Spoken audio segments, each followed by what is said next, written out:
The morning on the lake was calm and fresh. Andrew Carlyle stood on the wooden porch of his house, holding a cup of hot coffee. The air was filled with the faint smell of pine needles and damp earth after the night's rain. The smooth surface of the lake nearby was shrouded in a thin layer of fog, through which the first rays of the sun were breaking through.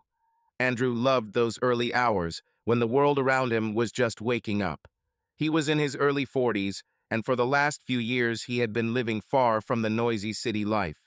His house, located on the shore of a lake in Maine, had become a refuge and a place of peace for him.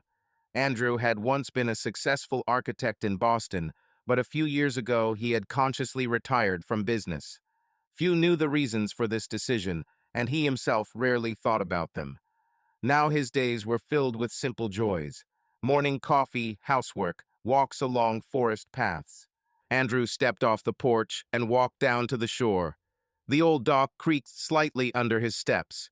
He paused by the water, watching the light mist drift across the surface of the lake. Somewhere in the distance, a lone loon called out, breaking the silence. Andrew smiled at the sound. The presence of wildlife reminded him why he had chosen to live away from the city. He finished his coffee and returned to the house. The spacious living room overlooking the lake was tidy, but it felt like the home of a man who loved books and art. The shelves along the wall were stacked with books on architecture, design, and philosophy. Several albums with photographs of famous buildings of the world were nestled nearby. On the desk by the window lay an open laptop and a stack of handwritten sheets of paper. Andrew was writing an article for a professional architecture journal. Although he no longer worked for the firm, his experience and knowledge were valued by young professionals. He regularly published articles, shared ideas in online communities, and sometimes consulted aspiring architects via video link. Andrew sat down at his desk and ran his eyes over the paragraph he had just written. In the article, he discussed the balance between ambitious projects and harmony with the environment, a topic that had especially concerned him since moving to this quiet place. He remembered how he used to disappear in the office for days on end, participating in the developer's race for new contracts. Back then, it seemed that speed and profit were the most important things. He remembered one sleepless night in the Boston office. Then, several years ago, the deadline for a large project was approaching, and he did not leave the drafting table for 2 days in a row. His head was buzzing from fatigue, coffee did not help, and his heart suddenly began to throb so much that he had to call a doctor. It was a false alarm, but the incident scared him. It was then that Andrew first began to think that he was chasing the wrong thing. And in the summer of that year, he came to this lake to improve his health, and he no longer wanted to return to his previous rhythm. But once he spent one summer by this lake, his priorities changed. He realized that he wanted to build not only buildings, but also a more meaningful life for himself. After typing a few more sentences, Andrew leaned back in his chair. His gaze slid out the window. The sun had risen a little higher, clearing the morning mist. Soon there would be chores to do around the house.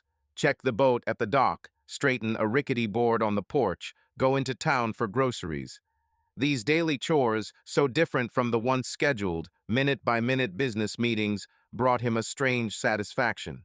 At that moment, Andrew's cell phone buzzed on the table, rousing him from his reverie.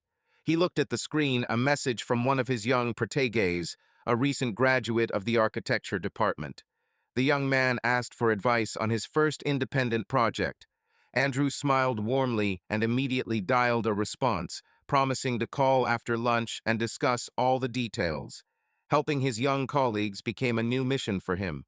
Many of them did not even guess that the advisor under the nickname A. Carlyle was the same Andrew Carlyle who once designed famous skyscrapers in Boston.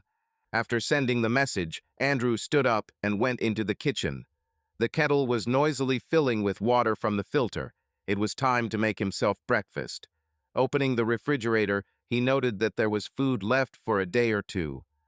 "I'll have to go into town tomorrow," he thought, taking out the eggs and vegetables. The nearest town was half an hour away, and Andrew went there once a week to get what he needed.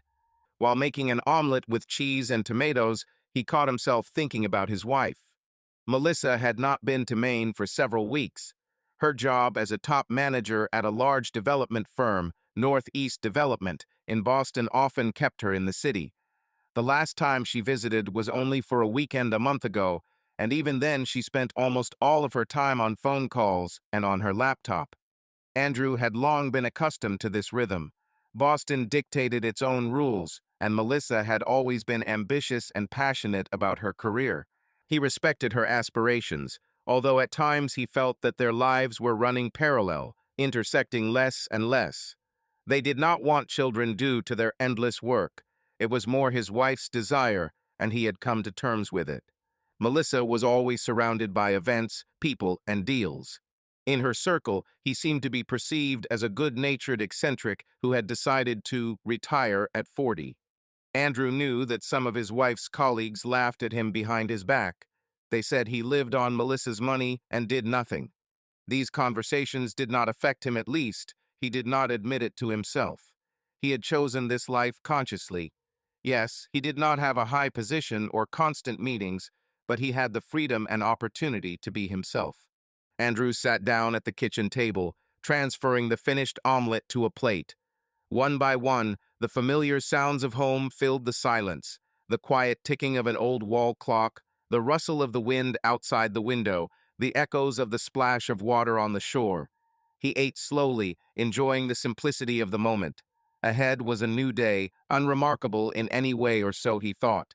It was late morning in Boston, and a large conference room on the top floor of an office tower was buzzing with discussions about a new project. Melissa Carlyle sat at the head of the table, holding a tablet with a presentation in it. Around her were members of her team and a few invited experts. On the screen behind her were architectural plans for an apartment complex their company was planning to build in the suburbs.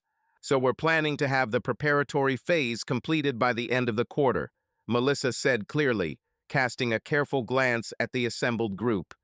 "Tom, how's the approval process going with the city?" On the right side of the table, a man in his 40s, dressed in a smart navy suit, looked up. Tom Bennett, Melissa's colleague in charge of liaising with the city council, nodded. "Everything is going according to plan. The initial hearings were successful. There are a couple of comments on the infrastructure, but we are already working on corrections. We will prepare an updated package of documents by next week." Melissa nodded with satisfaction. "Excellent. Keep me updated."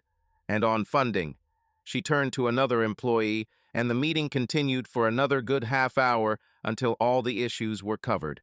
As the participants began to gather up their papers, closing their laptops, Melissa's neighbor, a young marketing manager, leaned toward her with a smile. "Melissa, we're going to have a drink after work. Would you like to join us?" Melissa glanced at her watch. She had a busy day. She had a couple of business calls after this meeting, a report review, and an investor meeting later in the afternoon. But she knew that casual interactions with her team were important too. "I'll try," she replied with her usual business-like smile. "If I'm done with my business by 7, I'll drop by for a bit." "That would be great," the colleague nodded. "We haven't seen you in our company outside of work for a long time." Melissa only smiled briefly in response. When the room was empty, she gathered her materials and headed for the exit. Tom Bennett walked beside her. "You did a great job presenting," he remarked quietly as they stepped out into the hallway. "The investors will be pleased." "Thank you, Tom," Melissa replied, looking at him. They had established a friendly, but lately much closer relationship than just work. She found herself looking for his gaze at meetings, staying late in the office, knowing that Tom also worked late. Their relationship began several months ago, almost by chance late dinners together after a stressful day, heart-to-heart talks about work and life. Both tried to hide it from their colleagues, understanding how risky it was to start an affair at work, especially since Melissa was married. But the feelings that flared up between her and Tom seemed like a well-deserved breath of air in her stressful life. They approached the elevator. Tom looked around the empty corridor and, lowering his voice, asked, "See you after work today." Melissa closed her eyes for a moment, weighing the situation. She really did need to sort through reports and prepare for the investor meeting. But the thought of an evening with Tom was a welcome relief, a comfort and understanding that she missed at home. "I think so," she answered quietly. "At about 8 o'clock?" Tom smiled faintly. "Great. I'll book a table at our place." The elevator doors opened, and they walked in, keeping their faces formal. There were still security cameras. On the first floor, they had to separate. Tom went to his department and Melissa to her office. As soon as she stepped into the spacious office with a panoramic window overlooking the cityscape, Melissa felt her phone vibrate. She glanced at the screen, a message from a friend. "How are you? Long time no see, maybe lunch on Friday?" Melissa quickly responded, "Postponing the meeting this week is scheduled down to the minute." After hanging up her phone, she glanced at the framed photograph on her desk. It was of her and Andrew a few years ago at a party to celebrate her promotion. Young, happy. She remembered that night. Andrew had joked that he was proud of her, even though he was already thinking about leaving the business. At the time, she had dismissed these words, deciding that her husband was simply tired. But soon he did leave his job, preferring a quiet life away from the city. Since then, Melissa had become increasingly immersed in her career, and Andrew in his solitude. She put the photograph in a drawer, suddenly feeling a strange bitterness. Her colleagues almost never asked about her husband in their circle. The name Andrew Carlisle meant little. To most, he was just Melissa's husband who does nothing. Sometimes it hurt her to hear the insinuation that she was supporting him.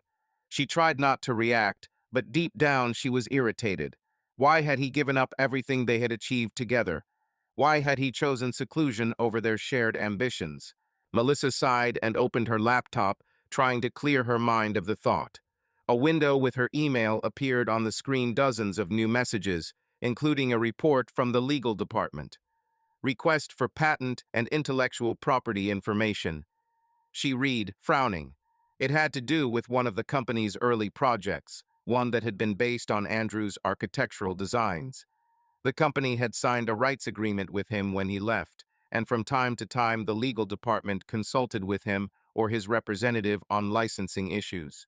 Melissa didn't go into the details. It was a separate part of the business, well outside her job description.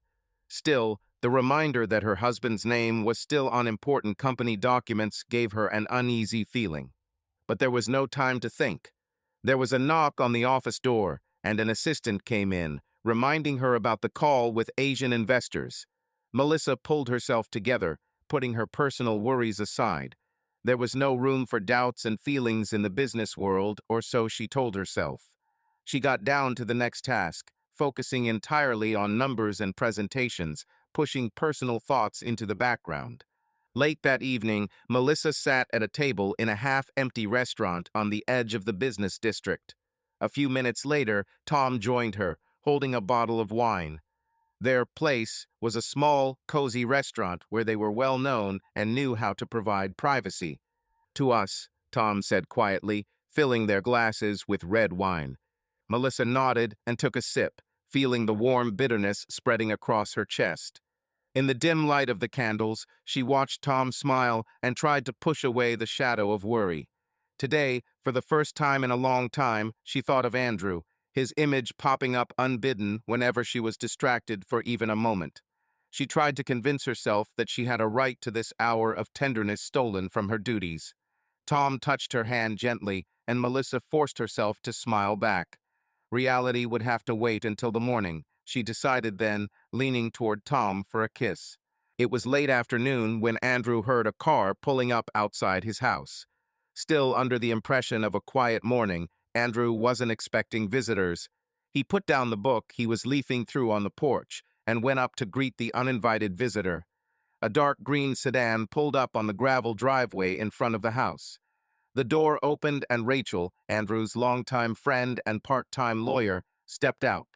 "Hello," she said quietly, trying to smile, but there was concern on her face. Andrew squinted against the setting sun. "Rachel, I didn't expect to see you. Is everything okay?" She locked the car and walked towards him. "We need to talk, Andrew. It's important." Hearing the serious tone, he felt his insides go cold. A multitude of possibilities flashed through his mind, from document problems to accidents. But Rachel looked healthy, albeit worried. He gestured to her to come out onto the veranda. Of course. Come in, sit down. I just put the tea on. Rachel walked up the steps and sat down on a wicker chair. Andrew disappeared into the house for a minute and returned with 2 mugs of hot tea. He handed one to Rachel and sat down opposite her, looking worriedly into her eyes. They stared at each other for a few seconds before Andrew decided to ask. What happened? Rachel sighed and pulled a thin folder out of her purse. I'm so sorry that I have to be the one to tell you this. Andrew was silent, feeling his heart quicken. He noticed Rachel's fingers were shaking as she handed him the folder. What are you talking about? He asked quietly, taking the folder in his hands. See for yourself, she answered just as quietly. Andrew opened the folder. Inside were photographs and several printouts of emails. The first pictures showed Melissa and Tom Bennett sitting next to each other in a Boston restaurant, clearly infatuated with each other. The next showed them leaving a hotel, arm in arm. Andrew flipped through the pictures one by one, feeling an invisible hoop tightening around his chest. The last were printouts, Melissa and Tom's correspondence, where they had arranged secret meetings. At that moment, a completely different image appeared before his mind's eye. Melissa in a wedding dress, joyful and in love, reaching out to him for her first marital kiss as cameras flashed. Back then, at their wedding, she had whispered vows of fidelity in his ear, and he had believed every word. Who would have thought that years later he would be looking at photographs of her infidelity? There was silence for a while, broken only by the distant cry of a bird and the rustling of leaves. Andrew looked at the evidence of his wife's betrayal, trying to comprehend what was happening. His face first turned pale, then hardened. He carefully looked through each page, not allowing himself to miss a single detail, although each new detail hurt him more and more. Finally, Andrew closed the folder and slowly looked up at Rachel. His throat tightened, but he forced himself to speak calmly. Where? Did you get all this? I've long suspected Melissa of having an affair, witnessed a couple of compromising situations, Rachel admitted, looking him straight in the eye. I'm sorry I didn't tell you sooner. I needed proof before I hurt you. I hired a private investigator a few weeks ago. Andrew nodded absently. It was as if he were listening to her through thick glass. The words reached him, but they barely touched him. He was still immersed in his feelings. So this has been going on for several weeks, or longer. A few months, from what I can tell, Rachel answered softly. Since the spring, most likely. Sorry, Andrew. He closed his eyes, trying to pull himself together. A few months. While he lived here, unsuspecting, absorbed in his articles and walks, his wife had been seeing another man. Bitterness rose in his throat, but he only sighed deeply. Are you okay? Rachel asked quietly, reaching out and touching his palm. Andrew opened his eyes and looked at her. His mind was in chaos, but outwardly he remained almost motionless. I don't know, he answered honestly after a pause. Probably not, but I don't have any other answer yet. Rachel squeezed his hand in support. I understand. It's a blow. Andrew looked down at the folder in his lap. Contradictions were boiling inside him, pain, resentment, anger at Melissa, but at the same time, a strange calm, as if part of him had been expecting something like this for a long time. You said you suspected, he said after a silence. Why? Rachel paused for a moment, choosing her words. I saw her at an event about 6 months ago. You didn't go, and Melissa came with colleagues. I noticed that she was with one man the whole evening, Tom. They didn't act like ordinary colleagues. Then, after a while, I heard a couple of hints from acquaintances in Boston. Anyway, the picture came together. Why didn't you tell me right away? Andrew looked at her without condemnation, rather with sadness. How could I? Rachel sighed. It's very delicate. I wanted to make sure first. I hoped I was wrong. But these photos... She nodded at the folder. They're all clear. Andrew nodded. Yes, there was no doubt now. He covered his eyes with his hand for a few seconds, collecting his thoughts. When he looked at Rachel again, his voice was stronger. Thank you for showing me this. I'm so sorry. she repeated quietly. But now the question is, what are you going to do? Andrew looked at the familiar landscape, the lake, the hillside, the pine trees, all the same as yesterday. But something shifted inside him. He knew that his old life would never return. Are there any options? Betrayal has only one outcome, he said calmly, as if voicing a decision that had already taken shape in his soul. Rachel nodded, waiting for him to continue. Andrew sat up straight in his chair. No scenes, no revenge, just the end. That makes sense, Rachel agreed. I'll help you with the paperwork. You had a prenuptial agreement, didn't you? He remembered. Before the wedding, he and Melissa signed an agreement, the initiative of his wife, who was already thinking about protecting her assets. Then Andrew did not object and also made his own conditions to protect his share of the property. Yes, there was. It will simplify the process, he confirmed quietly. Rachel looked at him carefully. Are you sure you can handle it? If you want, I can talk to Melissa, or... No, Andrew interrupted her gently but firmly. I myself. And then, there's one more thing. What exactly? She asked, bowing her head slightly. Andrew looked into the distance at the darkening water of the lake. I need to get back something I've neglected for too long. Company. Rachel raised her eyebrows in surprise. Andrew continued. You know what I mean. I let them all Melissa. Her colleagues think that I was just a hermit on her payroll. But I still own a large block of shares, have voting rights. And not only that, remember the patents I licensed to the company when I left? I kept key rights for myself. Rachel smiled slowly for the first time all evening. Have you finally decided to take action? I thought you would never take advantage of these opportunities. Andrew smiled sadly. I had no reason to interfere. I was content with the quiet life. But now... He clenched his jaw, choosing his words.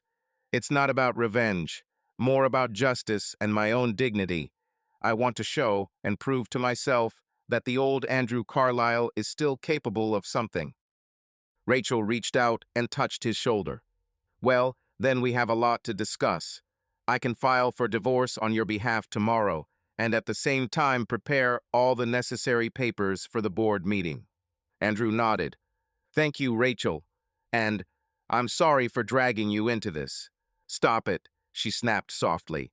I'm on your side. Always have been. They sat on the veranda for a long time, discussing the details of the coming changes. Dusk was gathering over the lake.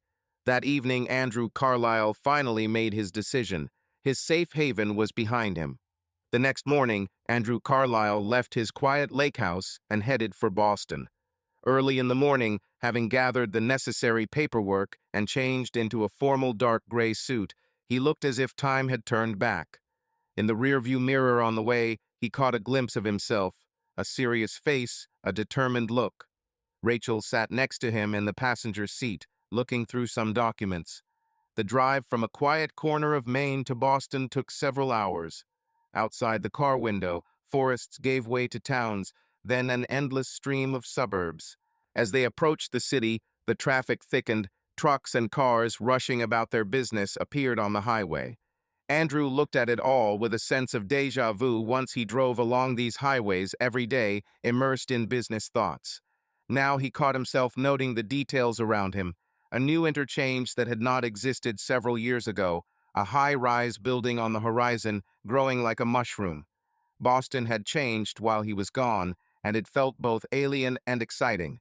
The sun was already high when they pulled up to the company's office building. The glass and steel skyscraper towered over the street.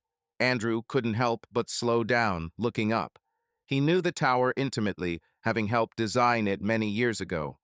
The building was one of his proudest moments, a symbol of his ambition and success. Now, standing before the revolving doors, he felt both excitement and determination. Rachel touched his elbow lightly. Ready? Andrew exhaled. Yes. They walked inside. The spacious foyer, with its marble floors and high ceilings, was much as he had left it. In the center was a glass and metal composition, a huge abstract mobile that Andrew had once helped select for the building, symbolizing the balance between form and function. Sunlight poured through the floor-to-ceiling windows, reflecting off the polished surfaces. Staff were rushing to meetings, clients were waiting to be seen. The business-like rhythm of the place was constant. At the reception desk, a friendly girl in a corporate uniform looked up. "Good morning. How can I help you?" "Good day," Andrew said calmly. "I need a pass to the top floor, to the management. They're expecting me." The girl bowed her head slightly, doubt appearing on her face. "Do you have an appointment? Please state your name and purpose of visit." Rachel stepped forward. "This is Mr. Andrew Carlyle." The receptionist blinked in confusion. The name was obviously familiar to her, although she didn't immediately understand where it came from. "Carlyle. Excuse me, are you related to Mrs. Carlyle?" she asked cautiously. "Sort of," Andrew said evasively, not wanting to go into details in front of strangers. "You can contact Investor Relations or Legal. They'll confirm my meeting." The girl quickly picked up the phone. Andrew and Rachel waited in silence. After a few minutes, she apologized and handed Andrew a visitor pass. "Sorry for the delay. Please come in. You will be shown in." Almost immediately, a man in a formal suit appeared, a security representative or an administrator. He greeted Andrew and Rachel politely and gestured towards the elevators. "Glad to see you, Mr. Carlyle. Please, follow me." The elevator carried them gently up to one of the top floors. Andrew felt a slight tremor in his fingers, but kept a calm expression on his face. Beside him, Rachel was scrolling through her phone, checking her email. She had sent out official notices early that morning about an extraordinary meeting of the company's board of directors, called at the initiative of a major shareholder. None of the top managers knew exactly what was happening, yet the letter did not contain any details, only stated the time of the meeting at noon, and that attendance was mandatory. The elevator stopped, and the doors opened onto the executive reception area. It was all familiar to Andrew. The austere, modern decor, the large windows overlooking the city. He remembered being involved in the design discussions for this office. The administrator led them to a spacious conference room and invited them inside. "Mr. Carlyle, make yourself at home. The council members and management will be assembled shortly, as you requested." "Thank you," Andrew nodded. Rachel placed a folder of documents on the table. As the receptionist left, closing the door behind him, Andrew finally allowed himself a deep breath. He looked around the room. A long, polished wood table, a presentation screen, photographs of the company's completed projects on the walls. In one of the photographs, he recognized the building built according to his sketches. It was strange to see pieces of his past in this official setting. Rachel asked quietly, "Are your nerves okay?" Andrew chuckled. "I'm coping." He walked over to the window, where the noisy city stretched out. Cars crawled along the streets, people rushed about their business. Boston lived its own life, seethed as before. For him, time seemed to have stopped all those years he spent on the sidelines, and here everything was rushing forward. A few minutes later, the door to the conference room began to open, and the first participants of the meeting began to enter. A gray-haired man in an expensive suit entered. The chairman of the board of directors, Mr. Ronald Green. Seeing Andrew, he froze for a second, then his face broke into a smile. "Andrew Carlyle, what a surprise. How many years, how many winters?" Andrew shook his old friend's hand warmly. "Nice to see you, Ron. It's been a while since we met." "Of course, you disappeared completely," Green grumbled good-naturedly, then lowered his voice. "But I'm glad you're back. I think you gathered us for something serious, huh?" Andrew just smiled at the corners of his lips. "We'll discuss everything soon." Other board members and top managers followed suit. Andrew knew a few of them, but some were unfamiliar to him, new appointments in recent years, apparently. He caught surprised looks on his face. Most did not expect to see one of the company's founders, who had not been within its walls for so long. Whispers rolled around the room, but gradually everyone sat around the table. Melissa was the last to enter. Andrew noticed immediately how she froze in the doorway when she saw him at the window. A look of shock, mixed with incomprehension, crossed her face. For a moment their eyes met. Andrew kept his expression impassive, only nodding slightly in greeting.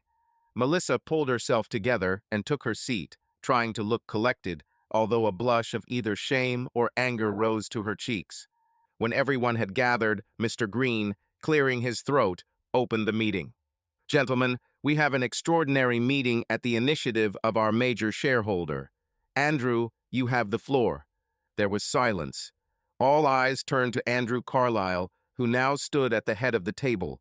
He glanced around the table, remembering how he had sat in this very place 5 years ago, but then as a visiting architect whose opinion was taken into account only to a limited extent. Now the situation has changed dramatically. He felt the energy of attention, felt the confidence rising inside him, the long-forgotten feeling of holding the fate of projects and people in his hands. It was time to speak up. Andrew cleared his throat slightly, glanced around at the assembled group, and spoke in a calm but confident voice. Thank you all for coming together so quickly. I know that many people are surprised by my appearance. I am Andrew Carlyle, one of the founders of this company and a major shareholder. I have been out of operational activities for a long time, but now I intend to return to an active role. A muffled murmur swept through the room. Some of the people present exchanged surprised glances. Melissa sat opposite him, trying to remain unperturbed, but her eyes were fixed on her husband. Andrew continued, I have several reasons for this. Firstly, I am concerned about some signals about the internal atmosphere in the company. Secondly, I believe it is necessary to adjust our strategic development in order to maintain leadership in the industry for years to come. Excuse me, can you clarify what signals you're talking about? A skeptical voice came from the right. It was the CFO, John Stone, a man in his 50s with a cold, narrowed gaze. He crossed his arms over his chest. As far as I know, the financials are excellent, profits are growing. What exactly is the problem? Andrew turned to him. Financial indicators are great, but they don't tell the whole story. I know that in recent years we have had an increase in turnover among young professionals. Some promising employees have left the company, faced with unconstructive management and, let's say, a toxic atmosphere in some departments. Several people in the room looked at each other. Apparently, the topic was clear to them. Stone winced. Young professionals are always inclined to jump from place to place. I don't see a tragedy in this. And toxic atmosphere is a flexible concept. Andrew paused, continuing to look calmly at the financier. It's not flexible for me. I believe that a healthy corporate culture is as important as financial reporting. Ultimately, it is the people, their talent, and loyalty that determine the success of a company. Stone chuckled. Missed project deadlines also determine success. Perhaps a tough management style is a necessary evil to keep everything under control. The room was tense. Rachel, sitting to the side as Andrew's legal advisor, watched the reactions carefully. Andrew bowed his head slightly. Harshness should not degenerate into unfairness or disrespect. When capable employees leave due to pressure or bias, the company suffers losses that are simply not immediately visible in the reports. With your permission, Stone persisted, but you've been out of the game for so many years. Perhaps your information about what's going on here is not entirely up to date. We've successfully implemented dozens of projects while you've been enjoying your vacation in the countryside. The last words were sharp. Silence fell over the room. Melissa looked down uneasily, and Mr. Green frowned, about to say something, but Andrew raised his hand, stopping him. You're right, John, Andrew replied calmly. It's true that I haven't been involved in operational work for several years, but I remained a shareholder, and the world as small information reached me. I know about the scandal that happened last spring in the construction department, when a whole group of engineers quit under pressure from management and the project almost failed. The mention of a well-known internal incident caused some of those present to stir. The CFO pursed his lips. Also, Andrew continued, I know that our company recently almost got into trouble with the city authorities. I'm talking about the approval of a project where there seemed to be attempts to circumvent official procedures. This must not happen again. At these words, Melissa cast a quick glance at Tom Bennett, who was sitting nearby. Tom's face remained impassive, but his fingers were nervously tapping the table. Stone sighed and spread his hands. Any large company faces this. And what do you propose, Andrew? Come back and teach us morals? Andrew met his gaze calmly. I suggest we come back and make the company better together. We'll have to change a lot, and yes, maybe my plans will seem overly idealistic to someone. Well, in that case, we might not be on the same page. I see where this is going, Stone said with an icy smile. You've come to tell us how to run our business, using your status as founder as a cover. But the truth is, the company has done just fine without you, and I expect it will in the future. A heavy silence fell over the room. Several pairs of eyes kept shifting their gaze from Stone to Carlyle. Melissa turned pale and seemed about to intervene, but she held back. Andrew straightened up slowly, his voice clear. If anyone thinks that my return will not benefit the company, they have the right to leave, right now. The CFO snorted. Well, I've worked here for 20 years, and I'm not used to being lectured. If it's as you say, I guess I really don't see a place for myself in this new ideal company. Mr. Green frowned. John, don't get upset. But Stone had already stood up and collected the papers lying in front of him. It's my job to warn of risks, and the risks are obvious. Amateurish experiments with culture can destroy what we've spent years building. He shot a sharp glance at Andrew. Well, since you're now in charge, I'm resigning. I think my presence here is redundant. A deathly silence accompanied his last words. Stone headed for the exit. At the door, he turned around. Let's see what you say when profits go down. The door closed behind him. Tension filled the room. Andrew watched the retreating figure and said quietly, well, it's better this way than continuing to work with a person who doesn't share the company's values. He turned to the others.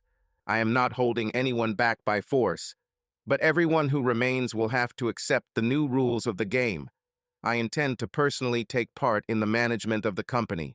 From today, I will assume the duties of the CEO. Andrew took a breath and continued in a softer tone.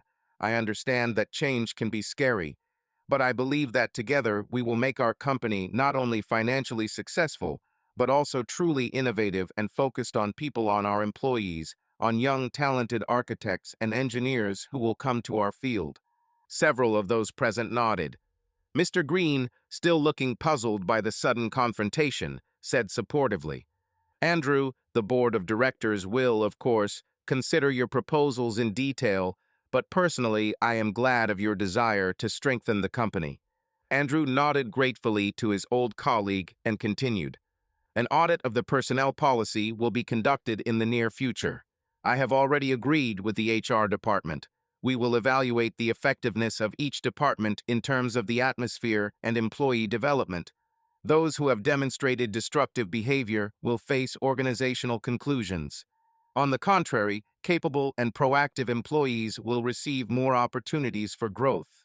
I am also planning to launch a corporate mentoring program and a training fund to cultivate new personnel for our industry. I will provide details separately. He glanced around the room. Many of the faces had softened now, some looking cautiously optimistic, some still wary, but there was little hostility. My goal, Andrew concluded, is for our company to become an example not only in projects, but also in the way we treat people. If anyone has questions or suggestions, I am open to dialogue. There was silence for a few seconds and then clapping. It was Mr. Green who first clapped in support of the new course. Gradually, several other members of the council joined in. Not everyone clapped, but the mood had clearly shifted. When the short applause died down, Green announced, well, I think we can conclude the main part of the meeting here. Thank you all. Let's keep working. People started to get up from the table, some headed for the exit, discussing what they had heard. Andrew took a step back, feeling the tension slowly leaving him. It was not easy, but he had achieved the first step. He had declared himself and his intentions. Melissa was still sitting with her eyes down on the table. When only the two of them were left in the conference room, she slowly stood up. Andrew met her gaze. Her eyes were filled with mixed emotions, embarrassment, hurt, perhaps remorse. He said calmly, "You and I need to talk. Alone." Melissa nodded silently. For a moment, it seemed as if she was about to burst into tears, but she simply straightened her back and left the room. Andrew paused for a second, watching her go, then sat down wearily in a chair. Ahead lay perhaps the most difficult conversation of his life. Andrew caught up with Melissa in a small, empty office off the boardroom. She was standing by the window, her hands clasped in front of her. A thin beam of setting sun illuminated her profile. Andrew couldn't help but notice how his wife had changed. She seemed to have lost weight in the last year, and there were shadows of fatigue on her face. The panoramic view of the city stretched out through the glass, but Melissa seemed to see nothing. Andrew quietly closed the door behind him. There was silence for a few seconds. They stood opposite each other, husband and wife, who suddenly seemed like strangers. "You know everything, right?" Melissa was the first to break the silence. Her voice wavered. Andrew nodded. "Yes. Rachel showed me the photos, the correspondence, everything." Melissa closed her eyes as if expecting a blow. When she looked at him again, there was a glint of moisture in her eyes. "I'm so sorry, Andrew." He nodded silently, accepting her words but not responding to them. He, too, was sorry that their story had ended this way. "And why are you sorry? You had bad sex, and it wasn't worth our marriage," he asked, trying to keep an even tone. Melissa looked down. "I'm not looking for excuses. It's just, it all got out of control. We grew apart. You left, immersed in your silence, and my life was a continuous whirlwind of meetings, deals. I felt like I was losing you. And Tom, he was there, he supported me. We worked on projects until late. I allowed myself weakness." Andrew listened to her, trying to contain his bitterness. There was truth in her words. They had indeed grown apart. But cheating was still her choice. "You could talk to me, tell me honestly what you feel," he said quietly. "I tried," Melissa whispered, "but it was always easier for us to keep quiet than to stir up the problems. I thought you didn't care. You lived so happily in your own world, and I was angry at you for it, even though I knew I was wrong." Andrew ran his hand over his face. It was painful to hear, but he was glad that they were speaking frankly, albeit belatedly. "I wasn't indifferent," he said after a pause. "Yes, I chose a quiet life because I was burned out and unhappy in the race for success. But I never wanted to distance myself from you. I thought our distance was temporary, that we would find balance." Melissa wiped a tear from her eyelashes. "I thought so too. At first, and then time passed, and I think I gave in. That's not an excuse. It's my fault." She took an uncertain step towards him. "If I could turn back time." Andrew gently raised his hand, stopping her impulse. "It's too late. We don't have us anymore, Melissa." She pressed her hand to her mouth, holding back a sob. They were silent for a while, only her sob breaking the silence once. Finally, Andrew spoke again, trying to keep his voice steady. "I'm filing for divorce. The documents are ready." Melissa nodded, lowering her hand. "I understand. Rachel will handle the formalities," he continued. "We have a prenuptial agreement, so everything will be quick and calm. I don't want any dirt or scandal." "Of course," she answered quietly. "I don't want that either." Andrew turned to the window for a moment. He needed to collect his thoughts. When he looked back at Melissa, his eyes were sad but calm. "I don't hold a grudge. To be honest, I feel empty, I guess, but also some relief, oddly enough. Like I've finally woken up." Melissa looked at him through a veil of tears. "It's all my fault. You deserved better." He smiled bitterly. "Yes, I did. And you deserved honesty and partnership too, not an estranged husband who ran off into the woods. We both made mistakes." Melissa bit her lip, trying to stop herself from shaking. "What now? What are we going to do about work?" she said, clearly with difficulty. Andrew responded almost immediately.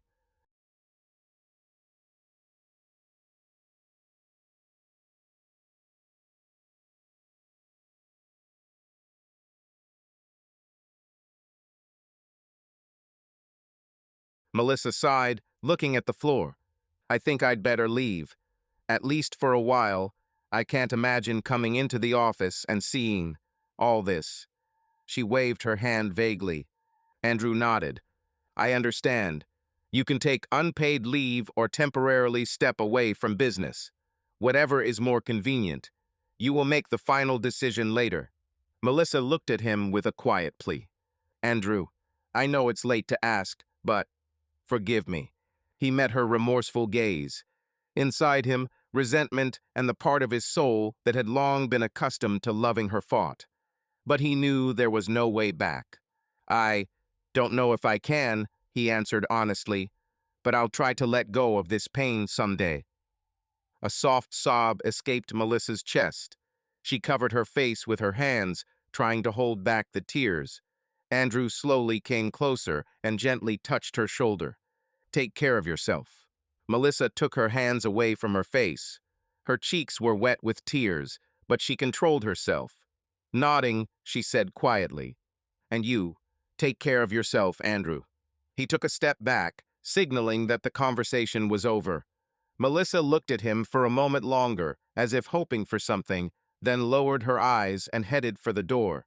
She stopped at the threshold, casting one last glance. There was so much regret in it that Andrew had to turn away. The door closed. Andrew was left alone in the silence of the office. He felt the tension leave his body, giving way to exhaustion. Leaning his palms on the windowsill, he looked at the noisy city below for a few minutes, but did not see it.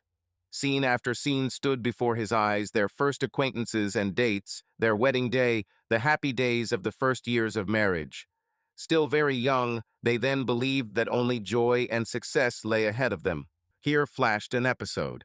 Melissa in a wedding dress laughs, throwing a bouquet to her friends, and Andrew catches her gaze and feels like the happiest man on earth. Here they are late at night discussing down to the smallest detail the project of their future dream home. All these moments are now bitter with memory, all up to this day. There was no triumph or anger in his soul, only devastation and a quiet determination to live on. In the end, this, too, was a form of freedom. He had reclaimed himself. The next day, Andrew plunged into work from the very morning. The shocks of yesterday still echoed in his internal fatigue, but he could not stop. He held several meetings with department heads, outlining the first tasks for the team audit and discussing current projects. Many employees, hearing about his return, felt a mixture of surprise and hope. After dinner, Andrew invited Tom Bennett to his office. The CEO's office, where he had temporarily set up shop, was now his own. The large, bright room overlooking downtown Boston seemed unusually formal to Andrew after the comfort of his lake house. But he was beginning to get back into the swing of things, except that he was now making the rules. Tom walked into the office with a tense step. He tried to act confident, but there was worry in his eyes. You called me, Andrew? He asked, closing the door behind him.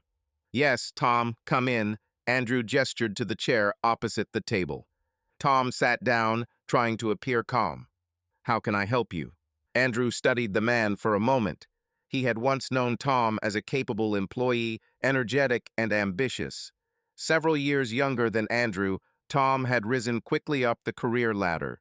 And, as it turned out, not only up the career ladder. Tom, I'm going to be honest with you, Andrew began quietly. I know about your relationship with Melissa. Tom's face twitched, and he straightened up. Wait, Andrew raised his hand, stopping him. Let me finish. We are adults. I am not going to start a fight or exchange insults. The fact is, you both violated my trust. But let's leave personal matters aside. This is about work. Tom swallowed and nodded. Fine. You know that I valued your contributions to the projects. You are truly competent, Andrew continued. However, in addition to your personal history, there are also professional issues.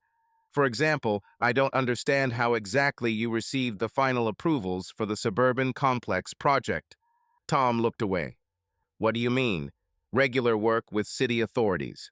Andrew looked at him intently. Are you sure?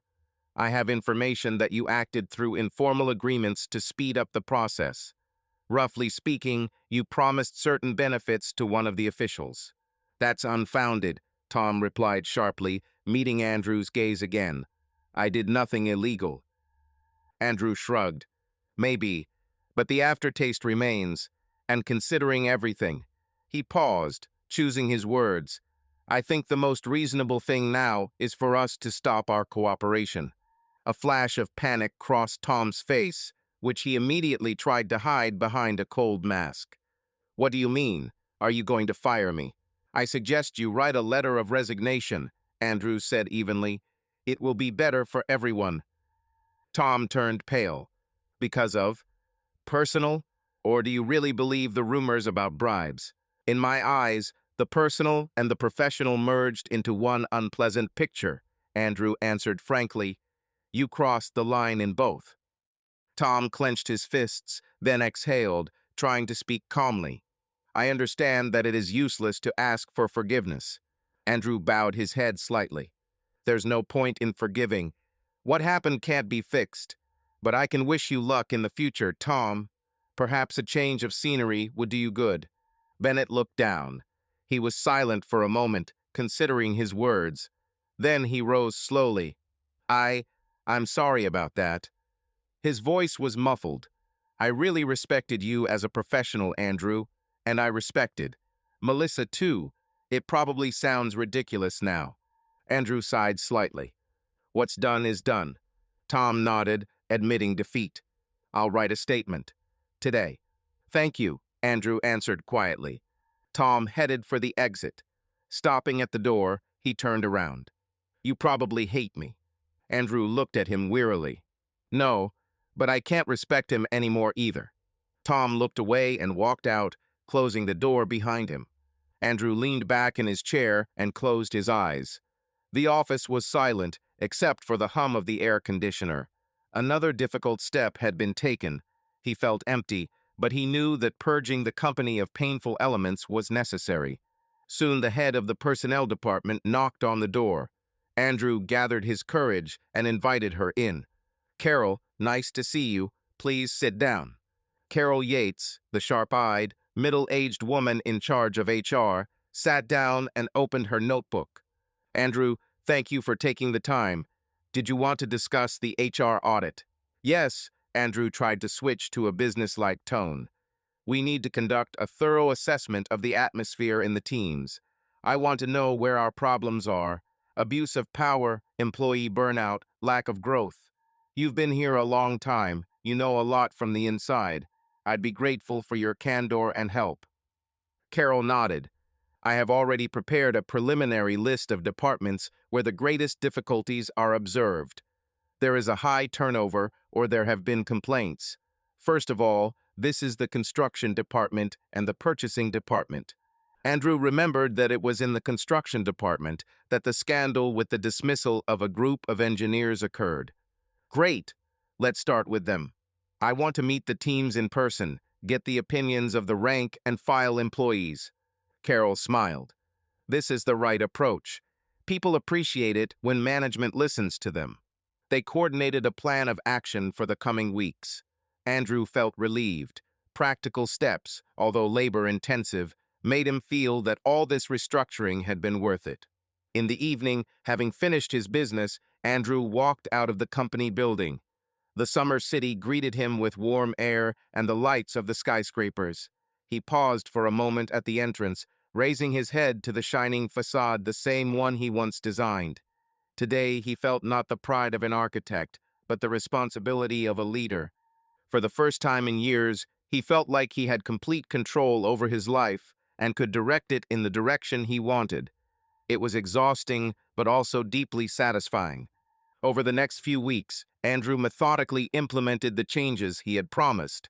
He held off-site meetings with teams in offices and on construction sites, and talked to employees at different levels. Gradually, people began to believe that the new management was really ready to listen to them. One such meeting took place in the construction department, the same one where almost an entire group of engineers had quit 6 months earlier due to conflicts with their superiors. Architects, engineers, and junior staff gathered in a spacious conference room. The head of the department, Mr. Howard, a thin man in his 40s with a tense smile, sat next to Andrew at the head of the table. So, Andrew began, looking around the room with a friendly expression. I'd like to hear directly from you about how things are going in the department. What's bothering you? What could be improved? Feel free to speak up. We're having an open dialogue today. Mr. Howard quickly interjected. I can assure you, Andrew, that everything is under control in our department. The projects are on schedule. The team is coping. Andrew nodded. I'm glad to hear it. However, it's important for me to know everyone's opinion, not just the management. He turned to a group of younger engineers sitting closer to the middle of the table. Colleagues, tell me, how are you doing? Do you have enough resources, support? A young engineer named Alex, shifting from side to side, dared to speak. To be honest, the last few months have been tough. The workload has increased after several of our comrades left. We tried to suggest some changes in planning, but Howard gave him a warning look. Alex hesitated and looked down. Andrew noticed his boss's nonverbal reaction and said softly, Please continue, Alex. Everyone can speak freely here. The engineer glanced quickly at the department head and, seeing Andrew's encouraging nod, continued. We don't always make it during working hours. We had to stay late without additional pay. And when we tried to get the management to agree that the deadlines should be revised or more people hired, they didn't really listen to us. A few more people nodded hesitantly, supporting their colleague. Howard blushed deeply. Well, deadlines are deadlines. Things are tough for everyone right now. Andrew raised his hand, stopping the argument. I understand. The increased workload is a serious issue. We will definitely take this into account. He turned his gaze to the other employees. Anything else? Perhaps questions for management. This time, a young architect named Sophia spoke up. I have been working here for 3 years. I love my job and the project, but sometimes the atmosphere can be tense. I would like more trust from the management, more gratitude, or something. When we worked overtime on a complex drawing and delivered the project ahead of schedule, I would like to hear at least a word of praise. There was a note of bitterness in her voice. Several other colleagues nodded in agreement. Howard said with a strained smile, Naturally, we value everyone's contribution, but we don't always have enough time to give compliments. Andrew listened carefully, taking note of each comment. He knew it wasn't just a matter of one particular boss. The problem was systemic. But now it was important to show people that they were being heard. Thank you for your candor, he said, meeting Alex's gaze, then Sophia's, then the other speakers. That's exactly why I'm here. We're already increasing the number of people in this department to reduce the workload. We'll also introduce regular feedback from managers to employees and vice versa. Everyone should receive the recognition they deserve for their work and be able to safely talk about problems. The workers' faces noticeably brightened. Some smiled quietly, exchanging glances. Andrew turned to Mr. Howard. Jake, I see you have a strong team that has survived some tough times. You're lucky to have people like you. The head of the department nodded, still tense. Yes, I have a good team. I hope you'll listen to them, Andrew continued, his voice slightly emphatic, and work together to improve conditions. That's the approach I expect from leaders. Howard wiped his sweaty forehead with a handkerchief. Of course, Andrew. I understand. After the meeting, Andrew personally thanked the engineers for their candor and invited them to report any issues directly through the new anonymous feedback system HR was implementing. People left inspired. For the first time, many felt like their opinions mattered. That same day, Mr. Howard came to Andrew with a report on the work done and a resignation letter. In a private conversation, he admitted that he realized that he could not cope with the modern management model. Andrew accepted his resignation without further ado, thanking him for his work and promising to select a new manager for the department who would be able to build a healthier atmosphere. So, step by step, the company was cleansed of old habits. Some managers, like Howard, either changed under the new pressure or chose to leave. They were replaced by those who shared the values of respect and cooperation. Andrew paid special attention to young employees. He personally met the staff of recent graduates working at the firm, organized round tables for them, and listened to their ideas. Now, each promising newcomer was assigned a mentor from among experienced professionals. Often Andrew himself took on this role, getting real pleasure from it.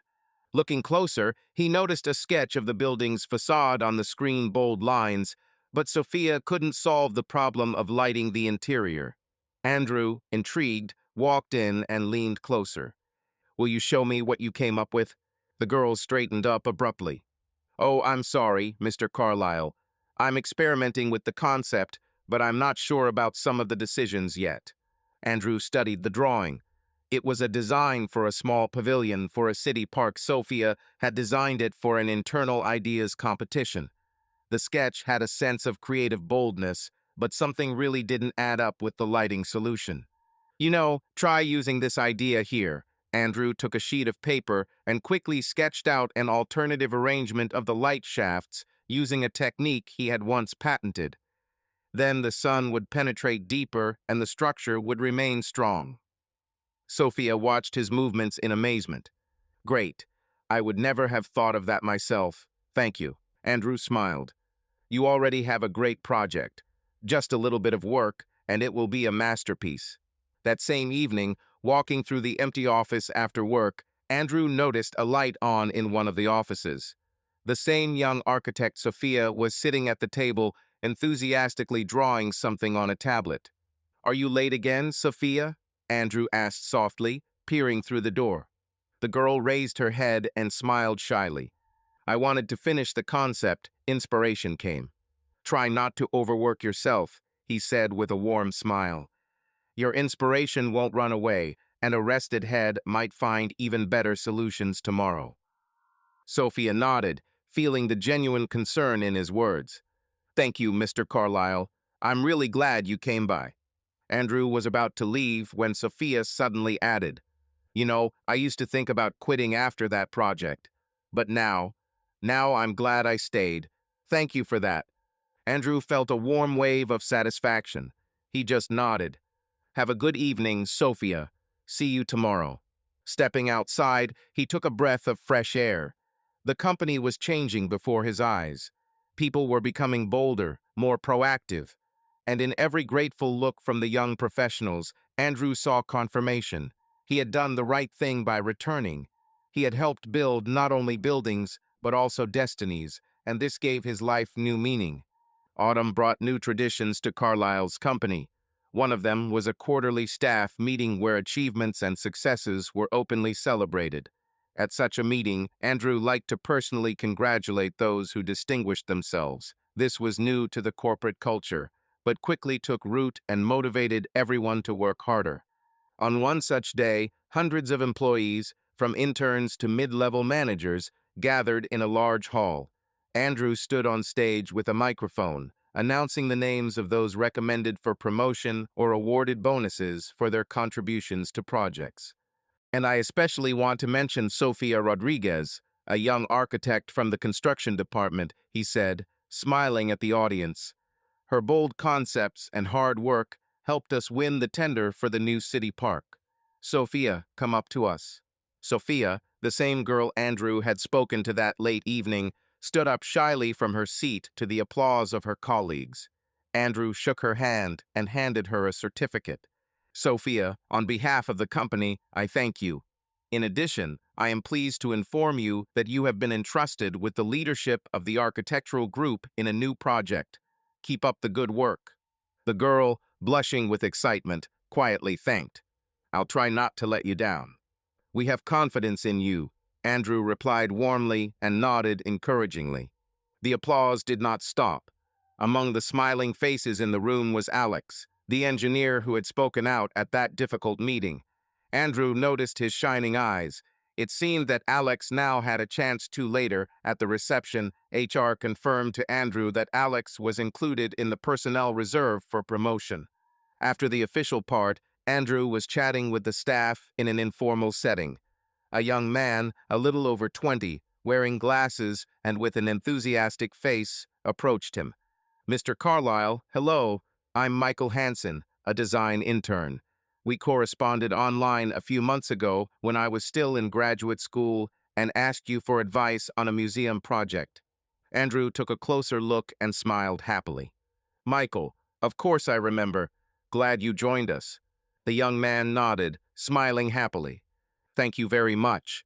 Your advice inspired me so much back then, and when your assistant later contacted me and offered me an internship, I couldn't believe it was real." Andrew touched his shoulder lightly. "I believe in young, talented guys, and I'm glad that you're now on the team. How are your first weeks on the job?"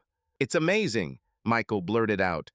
"I've been assigned part of a real project, and the mentor actually mentors me, rather than just giving me routine work. I learn so much every day." "Great," Andrew smiled. "Keep up the good work. If you have any ideas or questions, my door is open." When Michael walked away, Rachel took his place with a glass of orange juice. "So this is the talented young man you told me about? Your virtual protege?" "That's the one," Andrew confirmed. "He's a smart guy. I'm glad we got him." Rachel looked kindly after Michael. "That's how dreams come true. A year ago, he was writing to his idol, and now he works side by side with him."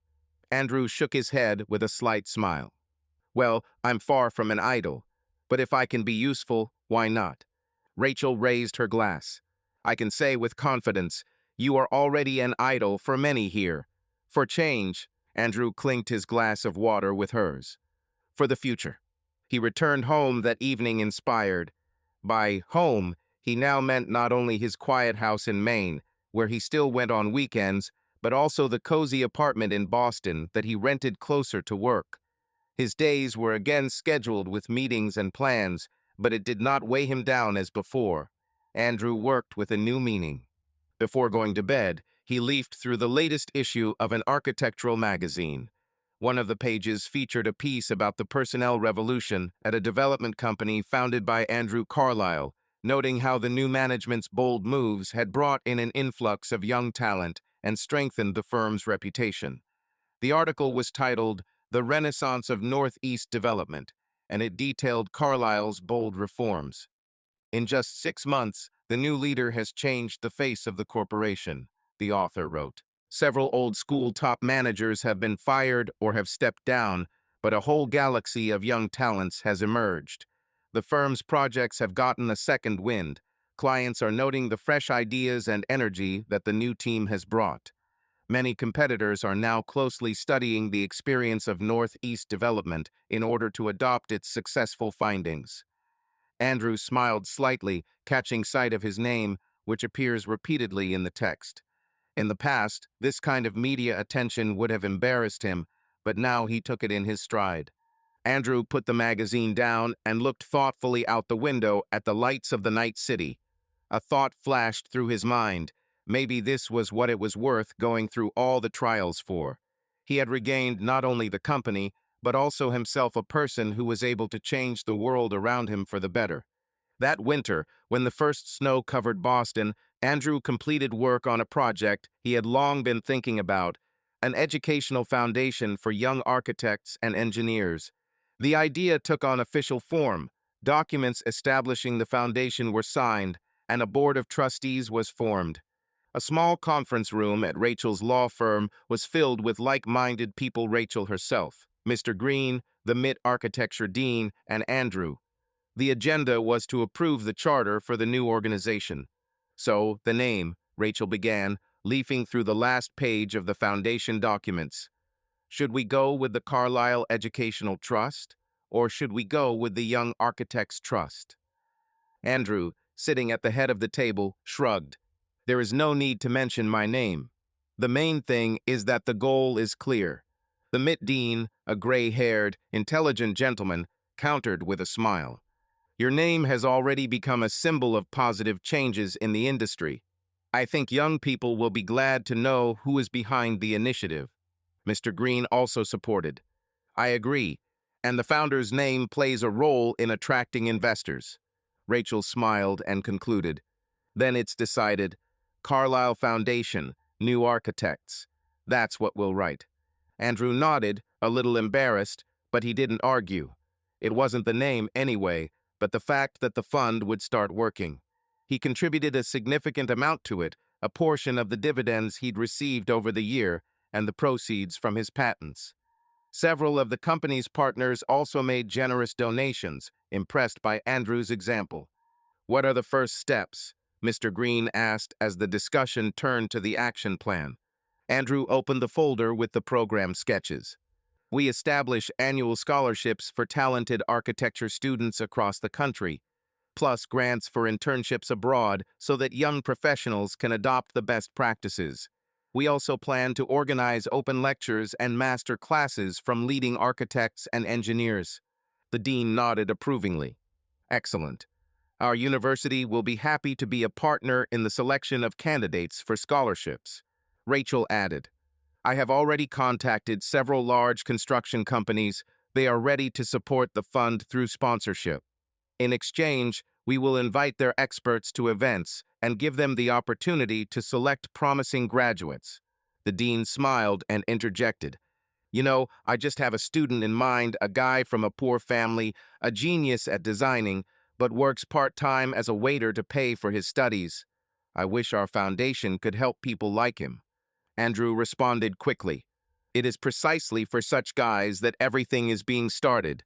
Let me know about it in more detail after the event."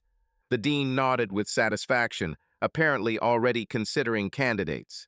Andrew was pleased. Everything was going as well as possible. The most important thing remained to officially announce the launch of the fund to the public and the professional community. "The foundation's presentation is scheduled for the end of March," Rachel reminded. "We need to think about who will speak." Mr. Green smiled. "I think no one can tell us about the foundation's mission better than Andrew." All eyes turned to Andrew. He spread his hands with a smile. "Where else would I go? I'll tell you, of course." The MIT dean placed his palm on the table. "I am also ready to speak. I will emphasize the importance of the connection between education and industry." "Excellent," Rachel concluded. "We'll book a place at the City Exhibition Center. I think there will be quite a few people who want to come. We'll invite the press, too." When the meeting was over and everyone had left, Andrew stood in the empty room for a few minutes, looking at the signed documents. "Carlisle Foundation, the New Architects," he read to himself. He felt a sudden, deep emotion. This was more than a business project or a corporate initiative. This was a legacy he wanted to leave. Late that evening, he returned to his lake house in Maine, where he spent the weekend's solitude in nature to recharge his batteries. As he lit the fire, Andrew reflected on the strange turn his life had taken. A year ago, he had sat in this same chair, wondering if the days he had lived had any meaning. Now he was about to give an event where he would speak to young people and colleagues, sharing his faith in the next generation. He looked at the crackling logs and smiled to himself. Yes, the path had not been easy, but he had managed to turn a personal tragedy into a point of growth, and disappointment into a new business that might change someone's fate for the better. This was the real victory for him. Time passed. In the winter, the divorce was officially completed, without scandals and publicity, as Andrew wanted. He and Melissa signed all the papers through representatives, divided the property according to the marriage contract. The house by the lake remained Andrew's. Melissa did not object, and she herself returned to live in Boston, closer to work, or rather, to the things she had left to do. After leaving the company, she took a long vacation, and then got a job as a consultant at one of the real estate investment firms. Their paths diverged forever. In early spring, a couple of weeks before the foundation's presentation, Rachel came to visit Andrew in Maine for a weekend. It was a sunny March day with a wintry chill. The lake was still frozen in places, though meltwater glistened along the shore. The pines around the house dripped slowly as spring timidly came into its own. The porch of the lake house was still cool, but cozy, with warm blankets and cups of hot tea. Andrew and Rachel sat side by side in wicker chairs, bundled up to the waist, enjoying a rare, undisturbed hour. "You seem calmer than ever," Rachel noted, setting her mug down. I was worried you'd work yourself to death, but you seem to have found a balance. Andrew chuckled as he looked at the sparkling snow near the shore. Balancing between two worlds, noisy Boston and a quiet lake. Yes, there is such a thing. Before, it seemed to me that I would have to choose one thing, but now I understand.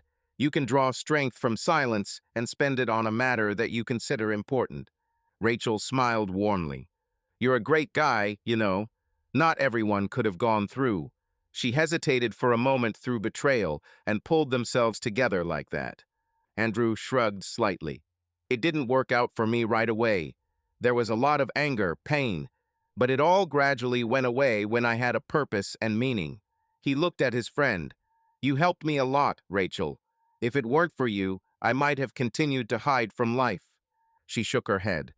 I just gave you a kick, and you walked the whole way on your own. They were silent for a while, enjoying the weak sun and the snowy landscape. Then Rachel asked, do you sometimes think about Melissa? Andrew thought as he sipped his tea. Less often than before. I hope she has found some peace too. I don't want to hold a grudge against her. Rachel nodded. I heard she moved to her sister's in Florida for a while. She works remotely, does yoga. Basically, she's getting used to her new life. Well, I wish that for her, Andrew said quietly. Rachel gave him a careful look. Don't you feel lonely? Andrew smiled with the corner of his lips.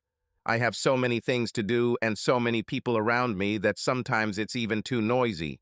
But he looked at the surface of the lake, reflecting the pale blue sky. I'm not afraid of loneliness anymore.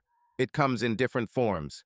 Before, I was lonely because I lost myself, and now I may be alone, but I feel good with myself. Rachel placed her hand gently on his arm. This is the most important thing. He responded with a grateful look. For the first time in a long time, he really felt at peace.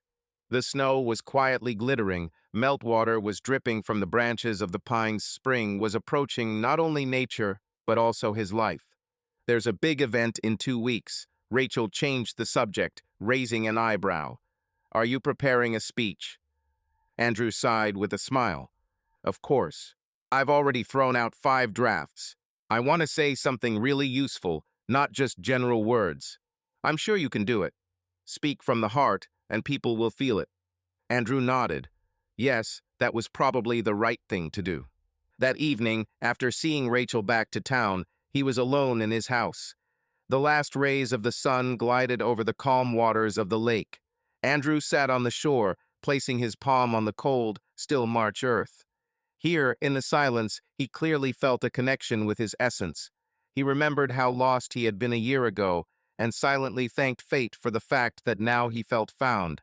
The final leg of his journey loomed ahead. The foundation presentation, the culmination of everything he had done over the past year. Andrew rose and headed into the house, feeling a little excited and happy. He was ready to share with the world what he had learned from his ordeal. The last days before the foundation presentation were tense but pleasant. The team of organizers worked from morning till night. They coordinated the guest list, the final program, and the technical details of the speeches. Andrew, although he trusted the professionals, tried to personally control the key moments. The day before the event, he arrived at the City Exhibition Center, where preparations were in full swing. The spacious hall was already being decorated. A screen with the foundation's logo was being installed on the stage, and rows of chairs were being arranged. Banners with photographs of drawings and completed projects by young architects were hung along the walls, a visual symbol of the foundation's goals. Tables with brochures and sponsor stands were placed at the entrance. The air smelled of fresh paint and technical ozone from the equipment. Andrew walked over to one of the stands and picked up a booklet with the program for tomorrow evening from the table. Inside were the names of the guests of honor, the schedule of speeches and master classes. He smiled when he saw the names of famous masters of architecture among the speakers. They had personally confirmed their participation to Rachel that morning. Everything was going well. Shall we check the sound? The event director called out to him. Andrew walked up to the stage, picked up the microphone. The empty hall echoed his steps. He said quietly, 1-1, good afternoon.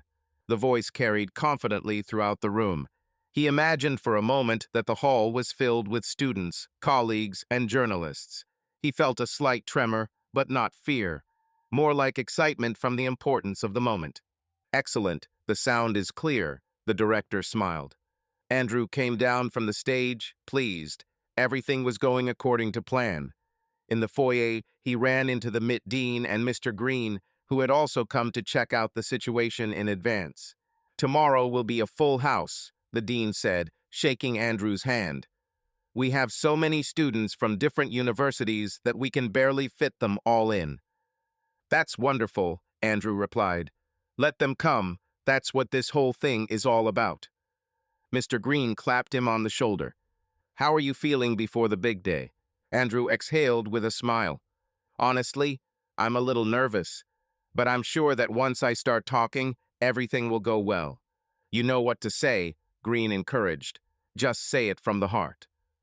Returning home that evening, Andrew once again ran through the speech outline. He abandoned the templates and decided to speak in simple words about why he believes in young people and why he decided to create a foundation. Sheets of prepared text lay on the table, but he understood that when he went on stage, he could deviate from them if he felt it was right.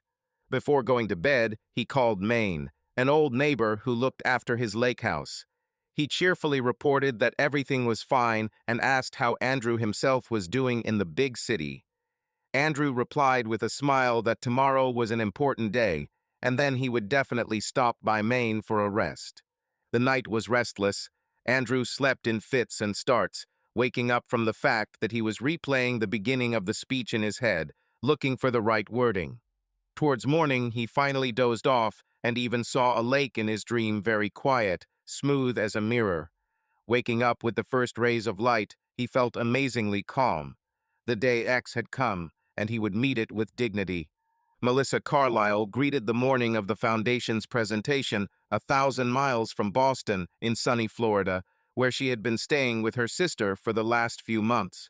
After leaving the company and finalizing her divorce, she had fled the winter blues for the warm ocean, trying to get her thoughts in order. Yoga on the beach, long conversations with her sister, working as a consultant for a couple of hours a day, all of this gradually healed the emotional wounds. But she was never able to completely calm her anxiety. A few days ago, Melissa received an email from Rachel. It contained an official invitation brochure for the event, Carlisle Foundation, New Architects Launching the Next Generation. Attached was a personal invitation for Melissa. Her heart sank.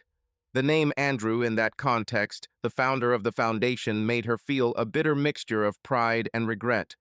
Pride for him, for the man she once loved and who, against all odds, had realized his potential. Regret because she had not supported him in time, had not seen the real strength behind the outward quiet. Melissa stared at the invitation for a long time, hesitating to answer. Finally, her sister nudged her. Go, if your heart asks. You said to yourself that you would like to see Andrew, at least from afar, to make sure that he is happy. Melissa was doubtful. I'm afraid that my presence will disturb him. What if he finds it unpleasant to see me? It's a big public event, the sister objected. You're just a guest among a lot of people. He might not even know you're there. This argument proved decisive. Melissa booked a plane ticket. And now, in the morning sun, she stood at the open living room window, feeling the warm Atlantic wind blowing through her hair. Anxiety and determination fought in her soul. She glanced at her watch. She had to leave for the airport. Her suitcase was packed for a couple of days. Her ticket was on her phone. Melissa put on a light cardigan and, taking her bag, paused for a moment in front of the mirror. A woman in her early 40s was looking at her, still attractive, but with a hint of sadness in her eyes. The last year had added gray threads to her dark hair and wrinkles around her eyes. But maybe she had become wiser inside. I have to see this, she said quietly to her reflection. On the plane to Boston, Melissa was restless. Clouds floated past the window, and fragments of memories floated into her head. She and Andrew were celebrating her latest promotion and clinking glasses of champagne. They were strolling along the Charles River, dreaming of the future. These images flashed before her mind's eye and faded, leaving a bitter aftertaste. Melissa tried reading a magazine, listening to music, but nothing helped distract herself. She realized that she was flying to Boston not only for the event, but also to say goodbye to the past that she herself had destroyed. She met midday already in Boston. The city struck her with changes, or maybe it was she who looked at it with different eyes. There was the office building of the company where a significant part of her life had passed. There was a different leader and a different era. Melissa walked past, trying not to look closely, lest memories flood in. She headed straight for the convention center, where the foundation's event would be held that evening. The entrance was crowded with students with backpacks, young people in business suits, journalists with cameras. Melissa felt a lump in her throat. All of this was gathering around Andrew's name. Having received her guest badge, she walked into the spacious foyer. There was an hour left before the start. People were chatting in groups, drinking coffee. Melissa kept to herself, trying not to attract attention. A couple of former colleagues seemed to recognize her from a distance, but tactfully did not approach. She picked up the program booklet and stepped aside. The name of the foundation was written large on the cover, and below it, Founder Andrew Carlisle. Melissa ran her fingers over the line, as if trying to connect. Her throat tightened with emotion. Andrew had once been the quiet rock of her home. She had never imagined that he could lead a crowd. But looking back, Melissa realized that he had always had that strength. He just channeled it differently. He built homes, not images, created projects, not noise. He could be a leader, and he became one when he found faith in himself. Melissa entered the room timidly and chose a seat in the back, away from the stage and potentially familiar faces. Her heart was pounding in her throat. She tried to calm herself. Her job today was simply to listen and observe. She did not demand a second of his attention. Just be a witness, she told herself. A witness to the triumph of the man who had once been closest to her and who was now almost a stranger, and all the more amazing for that. The room was filling up. Melissa felt the tension building, a mixture of other people's expectations and her own. She really wanted to see Andrew, even just for a moment, to make sure he was okay, that he was happy. When the start was announced and the lights dimmed slightly, Melissa held her breath. The Met Dean walked onto the stage to applause, then Mr. Green. They greeted the crowd, talked about the importance of the foundation. But Melissa heard them as if through water. Her whole being was waiting for Andrew to appear. And now, finally, the moment has come. And now let me introduce the man without whom none of this would have happened. The host's voice rang out. The founder of the foundation, the architect, the philanthropist Andrew Carlisle. The audience burst into applause. Melissa held her breath as he walked confidently onto the stage. Her Andrew, whom she hadn't seen for almost a year. He looked a little older than she remembered. Sudden events had added gray to his temples, but he held himself straight, his gaze firm and warm at the same time. In the spotlight, he seemed almost unfamiliar to her in a formal suit, with a microphone in his hand, surrounded by admiring glances. But as soon as he spoke, the familiar intonations brought back memories. "Good evening, ladies and gentlemen," Andrew said, and the hall fell silent. Melissa's lips began to tremble. She let out a quiet breath, feeling tears welling up in her eyes. They were tears of both sadness and joy. Joy for him, for how confident and wise he had become. Sadness for the man she had lost. This is the real Andrew, she thought. The one who had been there all along, but she had failed to see his essence. Well, now she could only humbly watch and learn from him, even if from afar. Melissa straightened up, discreetly brushed the moisture from her eyelashes, and prepared to listen to every word he said. Andrew glanced around the silent room. Hundreds of eyes were watching him expectantly. He saw familiar faces in the front row. Rachel, with an enthusiastic smile, Mr. Green nodding approvingly.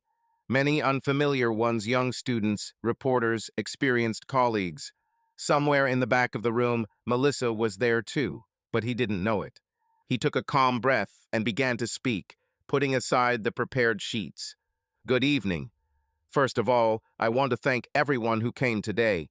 This is a special day for me. Honestly, I am now much more nervous than I have ever been, presenting even the most daring architectural projects. Because it is not about buildings and investments, but about people, about our future. Andrew paused, choosing his words. A year ago, I couldn't even imagine that I would be standing here in front of you.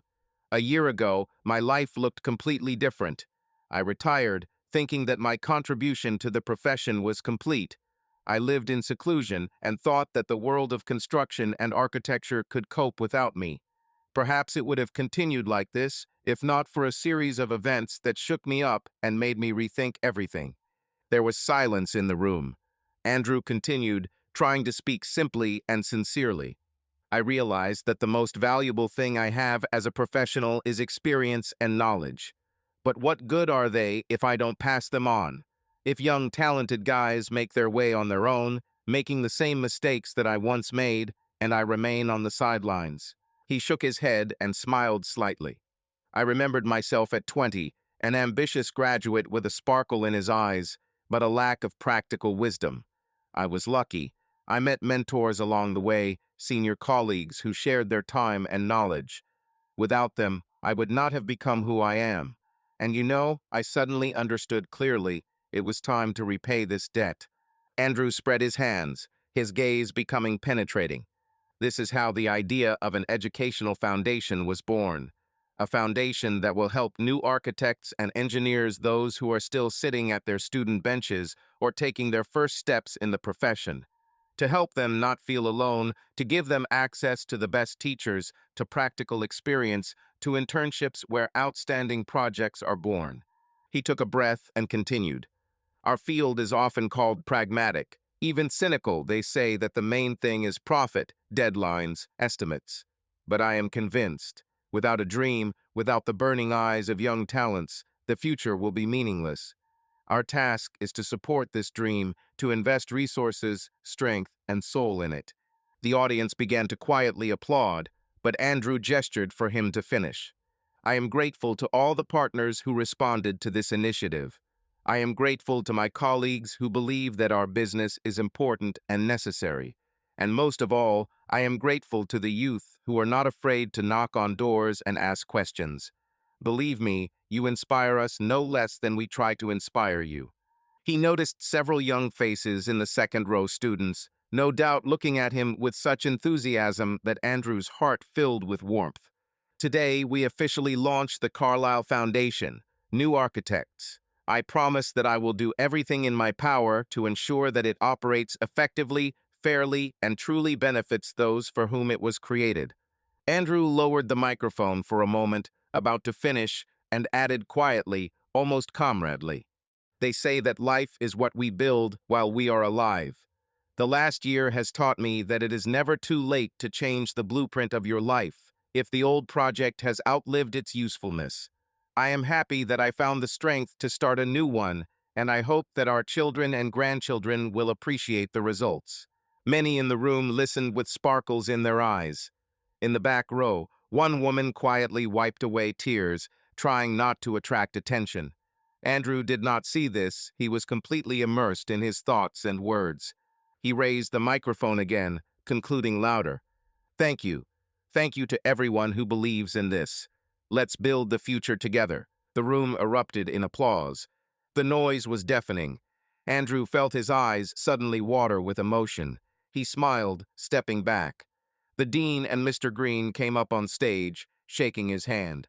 Rachel couldn't help herself and ran up on stage, hugging Andrew tightly to a standing ovation. Melissa, in the back of the room, applauded, wiping away tears. It seemed to her that every word Andrew said was addressed to her personally as a parting word and at the same time a farewell. She felt pride and pain, but the pain was no longer sharp, but rather a light sadness. Andrew, standing under the rain of applause, felt as if he had completed a long and important journey.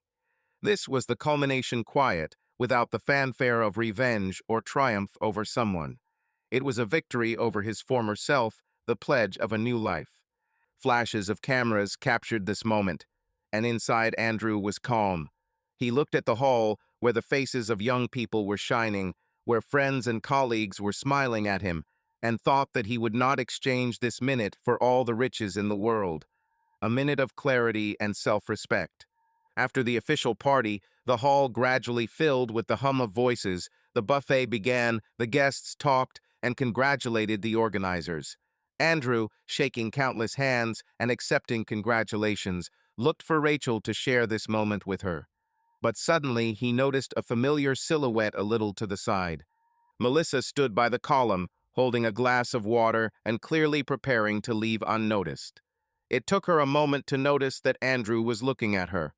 When their eyes met, Melissa flinched, then smiled hesitantly, barely noticeable, guiltily. Andrew apologized to his interlocutor and headed towards her. His heart was pounding not from pain, as it once had, but from excitement before this last chord of the past. "Melissa," he said quietly, coming close enough that no one else could hear. "Hi, Andrew," she replied just as quietly. "Congratulations.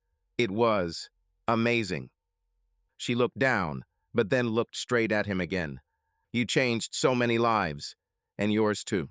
Andrew nodded calmly. "Thank you for coming. I'm glad you heard everything yourself." Melissa brushed away the moisture from her eyelashes. "I'm very proud of you, and very sorry." He raised his hand softly. "No need. It's all behind us." They were silent for a moment. Around them, a few steps away, people were quietly talking, not paying attention to their corner by the column. Melissa took a deep breath. "I would like to say only one thing. Thank you. For the years we were together, and even for the lesson I learned later. I finally realized what a wonderful person you were next to me. Too bad it's too late." Tears glistened in her eyes, but her voice remained even.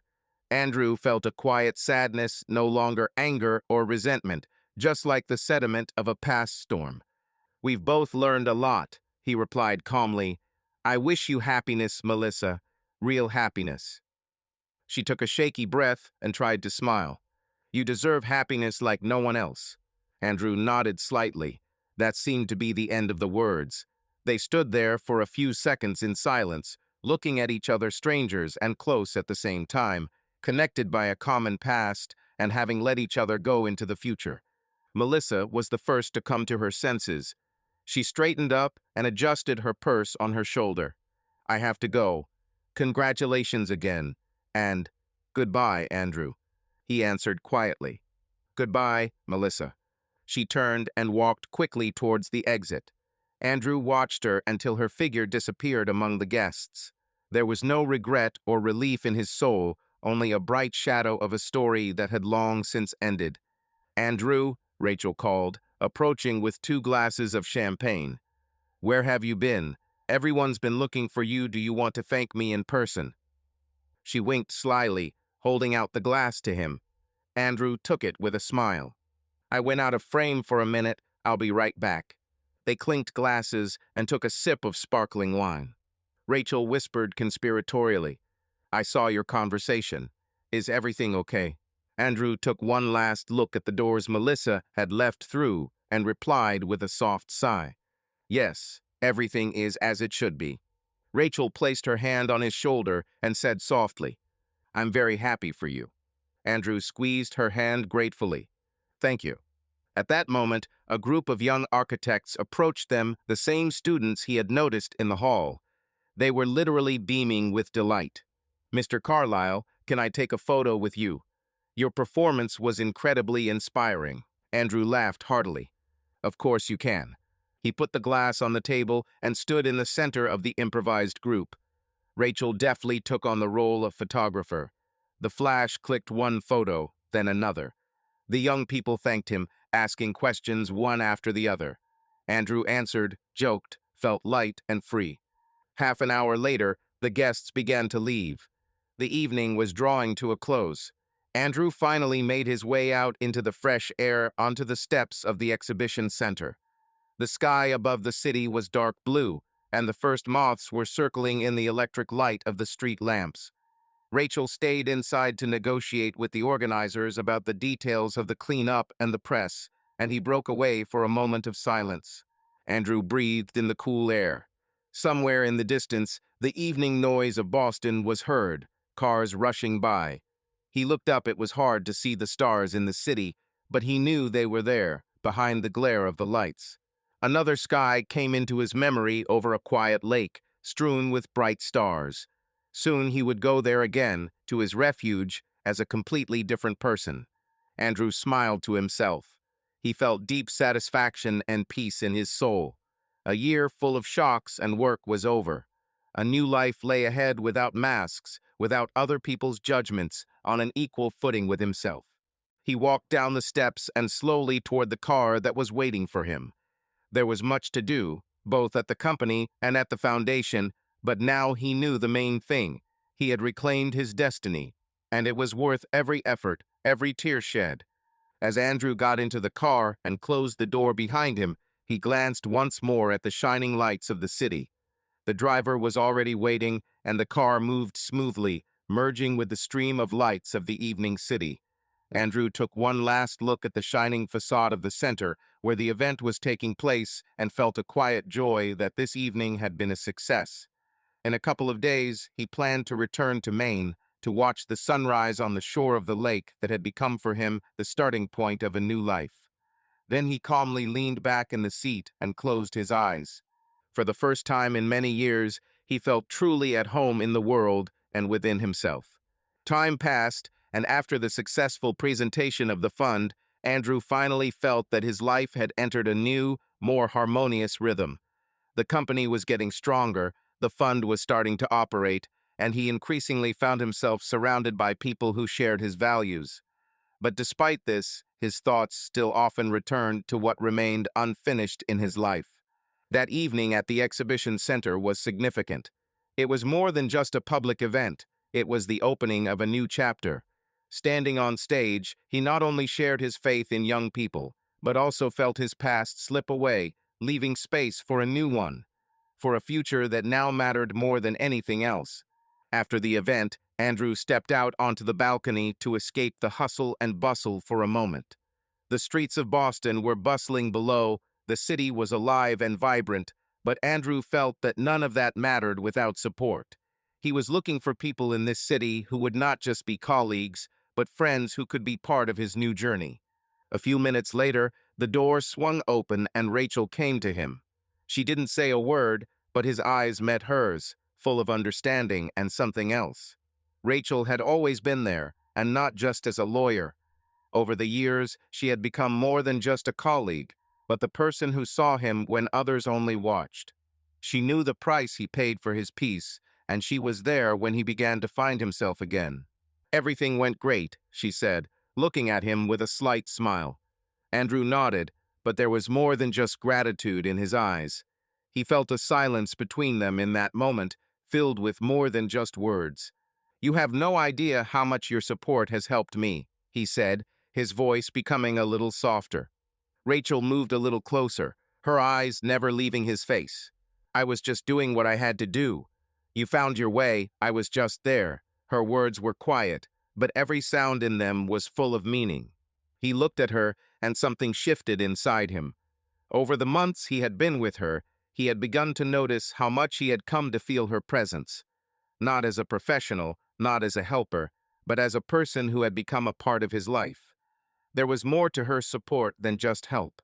"Rachel," he said quietly, "you didn't have to do this. You were more than just a colleague to me. You were the person who helped me believe that anything was possible, that all was not lost." Rachel looked at him, her gaze calm, but it held the same question he felt.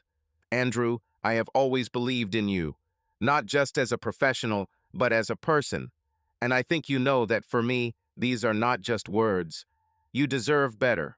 He nodded slowly, realizing that there was more to them than just a working relationship. He knew that her words were not casual, that there was something deeper behind them. He didn't know what would happen next, but he felt that he now had the strength to move forward not alone, but with those around him. The silence that hung between them was not awkward. It was full of understanding, the kind that comes with time, with trust, and with those who are not afraid to be there, despite all the difficulties. "You really do deserve to be happy, Andrew," Rachel said, her voice soft but firm. He looked at her with a slight smile. Everything happened gradually, step by step. His life was changing, but now next to him was the one he trusted, who stood with him in the most difficult moments. "I think I've found it now," he replied, without taking his eyes off her. Her eyes, when she looked at him, expressed nothing but simple, sincere warmth. She didn't need words. Everything had been said. They stood silently on the balcony, enjoying the moment, knowing that something new was waiting for them ahead. But now, with this new beginning, they were no longer alone, and that was perhaps the most important thing. Andrew looked at her one last time and whispered, "You know that I will always be grateful to you for this." She smiled, and perhaps there was more than friendship in her eyes, but she was in no hurry to say it. Everything was right, everything was in its place, and this was only the first step toward what could be a new, real beginning. Subscribe to our channel so that your love doesn't cheat on you, and go ahead and listen to the next story, because this story is nothing compared to the next one. If you're under 18, don't even think click to the next one.